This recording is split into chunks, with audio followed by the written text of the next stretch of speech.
गो तस्करीचा पर्दाफाश, बजरंग दलाची सतर्क कारवाई, पोलिसांच्या स्वाधीन 4 गायी व 1 बैल। नमस्कार, आपण पाहत आहात MDTV मराठी न्यूज। हिंगोली जिल्ह्यातून एक धक्कादायक घटना समोर आली आहे। गोवंश तस्करीचा प्रकार पुन्हा एकदा उघडकीस आला आहे।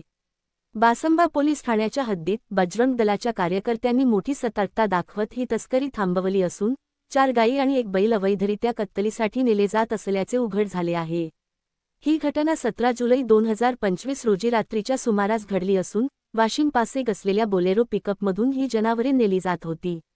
अंबाळा आणि पिंपरी वाईचाळ गावांच्या दरम्यान बजरंग दलाच्या कार्यकर्त्यांनी संशयित वाहनाला अडवून तपासणी केली। त्यामध्ये जनावरे अतिशय क्रूरपणे कोंबून ठेवलेले आढळले। तत्काळ कार्यकर्त्यांनी वाहनासह सर्व जनावरे बासंबा पोलिसांच्या स्वाधीन केले असून पुढील कायदेशीर कारवाई सुरू करण्यात आली आहे। गोवंश तस्करी व कत्तलीवर बंदी असलेल्या कायद्यांचे उल्लंघन करून अशा घटना सातत्याने घडत असताना पोलिसांची भीती व कायद्याचा प्रभाव कमी होत असल्याचे चित्र समोर येत आहे।